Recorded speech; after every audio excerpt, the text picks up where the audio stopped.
दिल्ली शराब नीति मामले में बीआरएस नेता के कविता को सुप्रीम कोर्ट से तत्काल कोई राहत नहीं। के कविता की अर्जी पर सुप्रीम कोर्ट में सुनवाई 3 हफ्ते के लिए टली। कोर्ट ने ईडी और के कविता को अपनी दलीलों के समर्थन में लिखित नोट जमा कराने को कहा। और कांग्रेस नेता राहुल गांधी की मुश्किलें बढ़ गई हैं। राहुल की संसद सदस्यता खत्म होने के बाद नया आदेश आया है बंगला खाली करने का। 2014 से 12 तुगलक लेन माने बंगले में रह रहे हैं राहुल गांधी। इस बीच वीर सावरकर पर राहुल गांधी के बयान पर बीजेपी ने राहुल गांधी को घेरा है। राहुल गांधी की सदस्यता जाने के बाद से जारी है लगातार सियासी घमासान। सूरत कोर्ट से राहुल गांधी को मिली सजा और उसके बाद लोकसभा से उनको अयोग्य ठहराए जाने के बाद सियासी मोर्चे पर घमासान मचा हुआ है। संसद के दोनों सदनों में हंगामा तो मचा ही है, सदन के बाहर भी जोरदार सियासत जारी है। तमाम केंद्रीय मंत्रियों और बीजेपी के वरिष्ठ नेताओं के निशाने पर हैं राहुल गांधी। केंद्रीय सूचना एवं प्रसारण मंत्री अनुराग सिंह ठाकुर ने कहा है कि राहुल गांधी कोर्ट के आदेश को मानने को तैयार नहीं है। साथ ही उन्होंने कहा कि राहुल न पिछड़े समुदाय से माफी मांग रहे हैं और न ही कोर्ट में माफी मांग रहे हैं।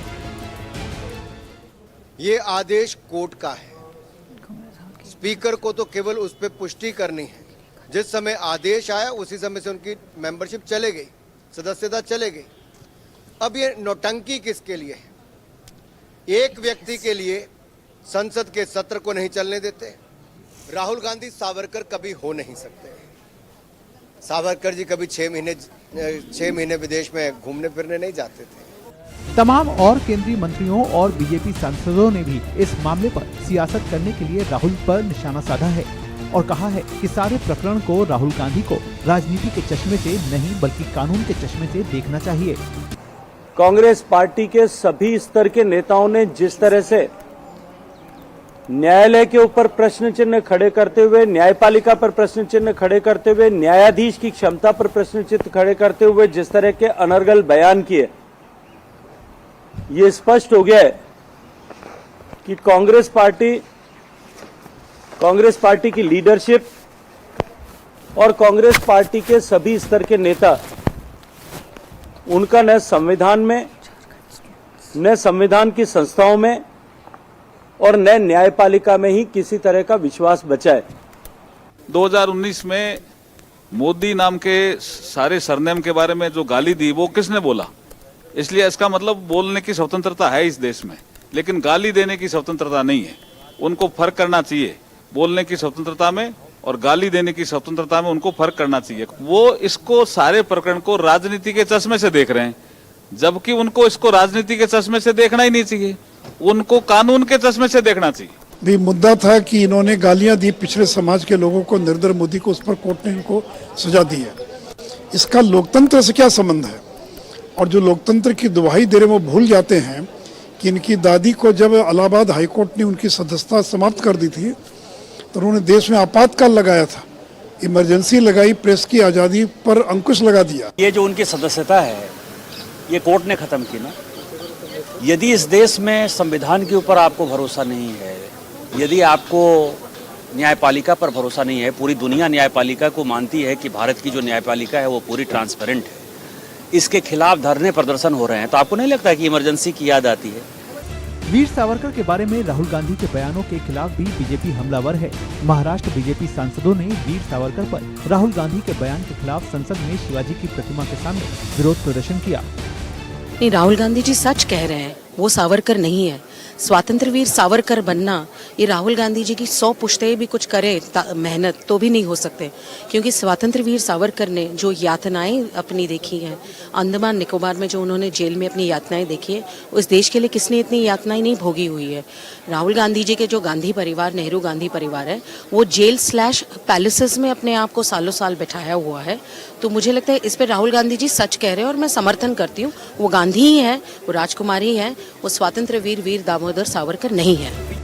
सावरकर पर राहुल के बयानों पर तमाम केंद्रीय मंत्रियों और बीजेपी सांसदों ने राहुल की समझ पर सवाल उठाए। यहाँ तक कि इस मामले में राहुल के सहयोगी भी राहुल के बयान का विरोध कर रहे हैं। ऐसे महान स्वतंत्रता सेनानियों का अपमान करने से पूर्व आपको निश्चित रूप से 7 बार सोचना चाहिए।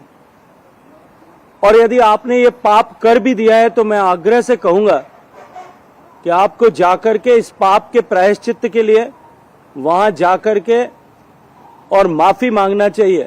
राहुल गांधी को 7 जन्म लेना पड़ेगा, तब सावरकर को जान पाएंगे। और सावरकर बनना तो उनके लिए, जिस सावरकर ने अपनी पूरी जिंदगी, वो कभी सेलुलर जेल गए हैं, एक बार सेलुलर जेल जाकर के देख लें, तब पता चलेगा कि सावरकर क्या है। वो गांधी जरूर है, लेकिन सावरकर को घसीटने की जरूरत नहीं है। सावरकर जी हमारे लिए हमेशा प्रेरणा का एक स्रोत रहे हैं।